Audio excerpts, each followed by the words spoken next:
Babe, panas gila weh. Boleh tak aku tumpang bilik kau jap? Kipas aku rosak lah. Ha, Sarah. Tak apa, masuklah.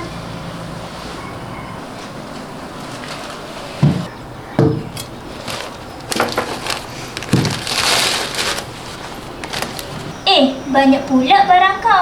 Mana ada banyak? Biasa je ni.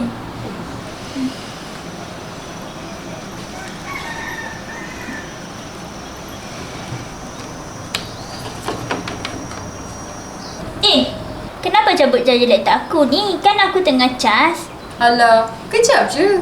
Tak payah berkira sangat.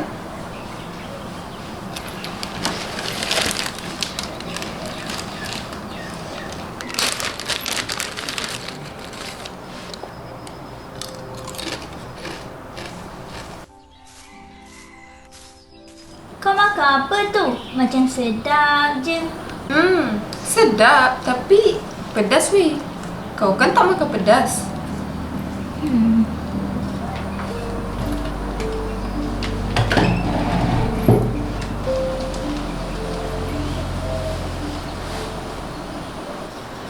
Weh, Sarah, ada kat sini lah rupanya. Patutlah ada kipas. Aku nak jual juga lah. Nah, pegang. Nah, tak tahan. Kenapa bagi aku ni? Aku nak bekerja atas meja lah. Lah, rehat lah, Sat.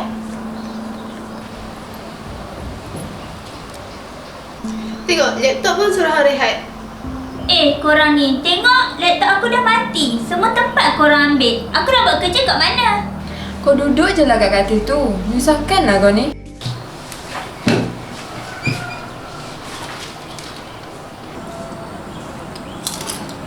Pedas gila weh. Wow.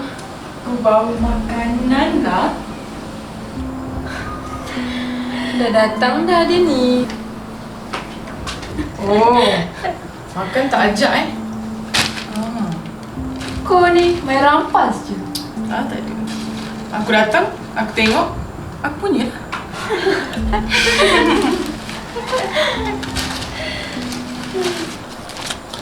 Asal babe, cari kita orang ke? Aku bukan cik korang pun.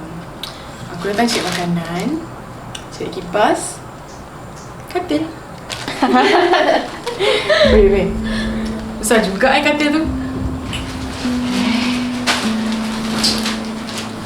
Ish. Apa ni? Kau pindah bilik lain je lah. Biar kita orang je bilik ni. Kenapa pula aku nak kena keluar? Ni kan bilik aku. Ish. Kau duduk je lah situ.